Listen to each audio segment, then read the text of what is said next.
এখন সমগ্র জাতির জন্য একটাই বড় সমস্যা, ইউনূস সাহেবের সব কাজে বাধা, মানুষের মানসিক সমস্যা, সামাজিক সমস্যা, সেটা হলো শাহাবুদ্দিন চুপ্পু। এটাতে সবাইকে জাতি ধর্ম দল মত নির্বিশেষে ঐক্যবদ্ধ হতে হবে। আপনি হাসিনাকে বাইর করলেন, হাসিনার মাথাটা এখানে রেখে দিলেন, এটা কিভাবে সম্ভব হয়? যে হাসিনার বিরুদ্ধে আমাদের 2-3 হাজার লোক ছাত্র জনতা মারা গেল, আমাদের দলের 4 জন মারা গেল, 16 জন বিভিন্নভাবে আহত হলো, পঙ্গুত্ব বরণ করলো, অন্যান্য দলেরও এইভাবে হয়েছে। রাজনৈতিক দলের সম্পৃক্ত ছাড়া এই সংগঠিত হয় নাই, এই বিপ্লব সংগঠিত হয় নাই। রাজনৈতিক দলেরা সব দলগুলি এটাতে অংশগ্রহণ করেছিল বিধায় এটা সফল হয়েছে। এখন যে ঢাকা বিশ্ববিদ্যালয়ের ভাইস চ্যান্সেলর আছে নিয়াজ সাহেব, তারও সাহায্য নিয়েছিলাম। ইমাজউদ্দিন সাহেব আমার লোকাল ডাইরেক্টর অফ স্টাডি ছিল। অনেকের গাইডেন্স এবং সাহায্য সহযোগিতা নিয়ে এই পিএইচডি সম্পন্ন করি। এটাতে মুক্তিযুদ্ধের 100% সত্য ঘটনাগুলি আপনারা পাবেন। কিছু তথ্য আছে যেগুলির প্রমাণ নাই, ওগুলি লিখতে পারিনি।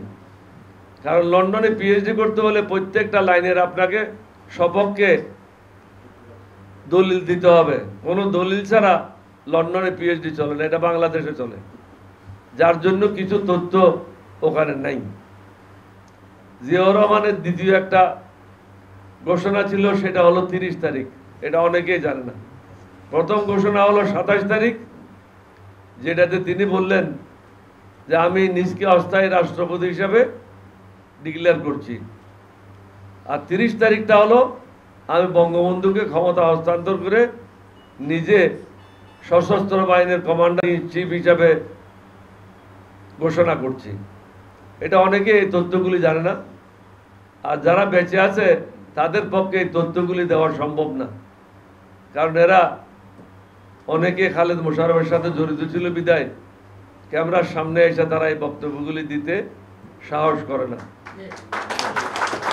এদের প্রায় সবাই অ্যারেস্টে ছিল শেরেবাংলা নগর এমপি হোস্টেলে জানালা ভেঙে রাত্রির অন্ধকারে, তখন তো আর এত পুলিশ এত মিলিটারি ছিল না, রাত্রির অন্ধকারে তারা সেখান থেকে পলায় যায়। আমি নামগুলি বলতে চাই না, কাদেরকেও খাটো করে কোনো বক্তব্য রাখতে চায় না।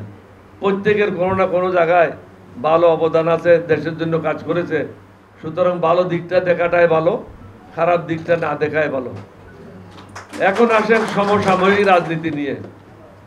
আর একটা বিপ্লব হয়ে গেল জুলাই এবং আগস্ট। আমাদেরটা ছিল একটা যুদ্ধ, সশস্ত্র বিপ্লব, 9 মাস যাবত। ওইখানে কিন্তু বাংলাদেশের 100% লোক এই যুদ্ধে অংশগ্রহণ করে নাই। 71 সালে 10% লোক বা আরো কম হবে যারা সরাসরি যুদ্ধ অংশগ্রহণ করেছে। বাকিদের সমর্থন ছিল না যেটা না। তারা আমাদেরকে খাওয়া দিয়ে, থাকার জায়গা দিয়ে বিভিন্নভাবে সাহায্য করেছে। কিন্তু জুলাইতে যে বিপ্লবটা হলো, এটা হলো ছাত্র জনতা, সর্বস্তরের মানুষ এটাতে সম্পৃক্ত হয়েছিল।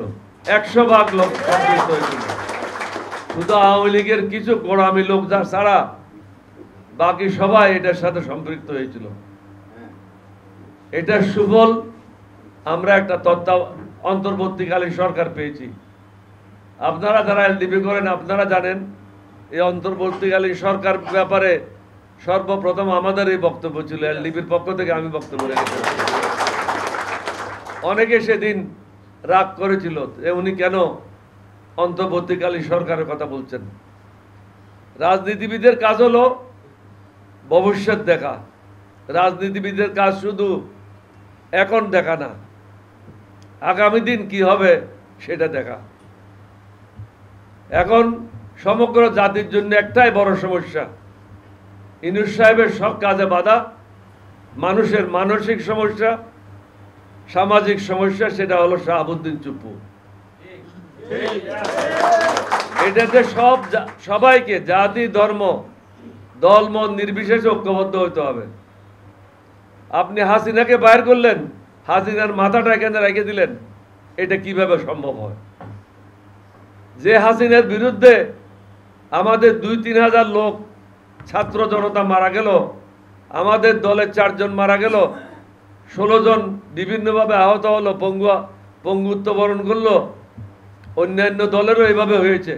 রাজনৈতিক দলের সম্পৃক্ত ছাড়া এই সংগঠিত হয় নাই, এই বিপ্লব সংগঠিত হয় নাই। রাজনৈতিক দলেরা সব দলগুলি এটাতে অংশগ্রহণ করেছিল বিধায় এটা সফল হয়েছে।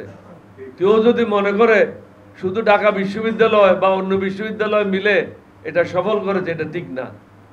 সমগ্র জাতি, প্রত্যেকটা রাজনৈতিক দল, শুধু আওয়ামী লীগের 14 দল ছাড়া বাকি সবাই রাস্তায় নেমে এসেছিল, ছেলে মেয়েদেরকে নিয়ে নেমে।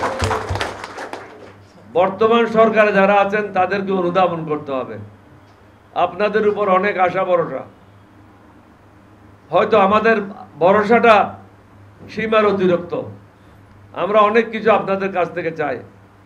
আমাদের মধ্যে অনেকে আছে অপেক্ষা করতে চায় না, আগামীকালে ক্ষমতায় বসতে হবে, চেয়ার দখল করতে হবে। আমরা অধৈর্য, আপনারা অধৈর্য। এখানে একটা সমতা আনতে হবে। সমতাটা হলো যেগুলি ন্যূনতম জাতির চাহিদা, সমস্যা, সেটা পূরণ করতে হবে। রাজনীতিবিদেরা যদি ক্ষমতায় আসে, আওয়ামী লীগের ট্রায়াল করা সম্ভব হবে না। কেন? কারো শালা, কারো ভগ্নিপতি, কারো খালাতো ভাই, কারো মামাতো ভাই, কারো বউয়ের ভাই, এইভাবে করে আওয়ামী লীগের সব পার পেয়ে যাবে। এখন আপনারা দেখেছেন আওয়ামী লীগের সাবেক মন্ত্রীরা কিভাবে বক্তব্য রাখতেছে। কালকে হাসিনা যেটা মেসেজ দিয়েছে সেখানে লিখছে প্রধানমন্ত্রী। এটা কার জন্য হচ্ছে? আমাদের রাজনৈতিক দলের ভুল সিদ্ধান্তের কারণে হচ্ছে। যারা গর্তের মধ্যে লুকিয়ে থাকার কথা তারা আজকে বাইর হচ্ছে। সনাতন হিন্দুদের সাথে মিলে তারা চট্টগ্রামে সরকারের বিরুদ্ধে আন্দোলন করছে। এদের মধ্যে 3 ভাগের 2 ভাগ কিন্তু আওয়ামী লীগের ছেলে এবং মুসলমান, তারা সনাতন ধর্মের লোক না। প্রতিদিন প্রত্যেকেই কিছু না কিছু দাবি দাওয়া নিয়ে আসছে। এগুলির কারণটা হচ্ছে আমাদের রাজনীতির দলগুলির মধ্যে ঐক্য নাই। আমাদের মধ্যে ঐক্য আনতে হবে আওয়ামী লীগের ব্যাপারে। আমাদের মধ্যে ঐক্য আসতে হবে শাহাবুদ্দিন চুপ্পুকে বাইর করার ব্যাপারে। সবাই মিলে সিদ্ধান্ত নেন, কিন্তু আমাদের মধ্যে বিভক্তি হবে, আওয়ামী লীগ উপকৃত হবে। আস্তে আস্তে কচ্ছপের মতো মাথা বাইর করতে থাকবে, যেটা তারা বাইর করছে ইদানিং। বিভিন্নভাবে অশান্তি সৃষ্টি করতেছে। এটার জন্য দায়ী রাজনীতিবিদেরা, এটার জন্য দায়ী রাজনৈতিক দল। শাহাবুদ্দিন চুপ্পুকে বের করা অপরিহার্য। বাংলাদেশের সামনে আর কোনো পন্থা নাই। কেউ যদি মনে করে তারে ব্যবহার করে ক্ষমতায় আসবে, এটা তাদের ভুল ধারণা। শাহাবুদ্দিন চুপ্পু হলো হাসিনার পেটুয়া বাহিনীর একজন সদস্য, যে বলছিল একজন লোক যখন রাষ্ট্রপতি হিসাবে মনোনীত হয় তখন কিন্তু তার পজিশনটা জাতির অভিভাবক হিসাবে হয়। তিনি কি করতেন? ফুল নিয়ে হাসিনা গাড়ি থেকে যেখানে নামতেন ওখানে এসে দাঁড়িয়ে থাকতেন। এটা কখনো রাষ্ট্রপতি করতে পারে না। রাষ্ট্রপতি থাকবে রাষ্ট্রপতির অফিসে, প্রধানমন্ত্রী গিয়ে ঢুকবে রাষ্ট্রপতির অফিসে। প্রধানমন্ত্রীকে ফুল দিয়ে বরণ করার রাষ্ট্রপতির দায়িত্ব না, বরং প্রধানমন্ত্রী ফুল নিয়ে রাষ্ট্রপতিকে দেবেন। এটাই হলো রীতি। কিন্তু বাংলাদেশে ভিন্ন ধরনের প্রচলন ছিল। এটা আব্দুল হামিদও করেছে। অযোগ্য ব্যক্তিরা যদি ক্ষমতায় বসে এইটাই হয়, কারণ তারা তাদের পদমর্যাদার ইজ্জত করতে পারে নাই, জাতিকে তারা বেইজ্জত করেছে। সুতরাং আগামী দিনেও এরকম মেরুদণ্ডহীন ইয়াজউদ্দিন মার্কা কোনো রাষ্ট্রপতি যেন বাংলাদেশে না হয়। না হলে 2007 সালে যে পরিণতি হয়েছিল, আগামী দিনেও ওই ধরনের পরিণতির জন্য আমাদেরকে অপেক্ষা করতে হবে। অবস্থা কিন্তু ভালো না। পূর্ব গগনে মেঘ উদয় হয়েছে। রাজনীতিবিদেরা সাবধান। রাজনৈতিক দল সাবধান, পরে বলেন না যে আমাদেরকে কেউ বলে নাই। আমরা কিন্তু এলডিপির পক্ষ থেকে বারবার বলে যাচ্ছি, শাহাবুদ্দিন চুপ্পুকে যদি আজকে বিদায় করা হতো, রাজনৈতিক দলগুলি যদি ঐক্যবদ্ধ হতো, তাহলে আওয়ামী লীগের এই সন্ত্রাসীরা, ব্যাংক ডাকাতিরা, টাকা লুণ্ঠনকারীরা, আমাদের মা বোনের ইজ্জত লুণ্ঠনকারীরা আমাদেরকে যে অন্যায় অবিচার করেছে, অত্যাচার করেছে, চাঁদা তুলেছে, তারা কখনো রাস্তায় আসার সাহস পাইত না। আগামী 20 বছরও তারা পরিচয় দিত না এবং ছাতি মার্কা কোট পরার সাহস পেত না। এখন কিন্তু আমাদের কারণে তারা আস্তে আস্তে গর্তের থেকে বের হচ্ছে। আমি অনুরোধ করব রাজনৈতিক দলগুলিকে, ইয়াজউদ্দিন মার্কা রাষ্ট্রপতি বানাবেন না, আর ঐক্যবদ্ধ হন, না হলে বিপদ আছে সম্মুখে। হয়তো ক্ষমতায় আসবেন, তারপরে ক্ষমতা কখন চলে যাবে তেরোই পাবেন না।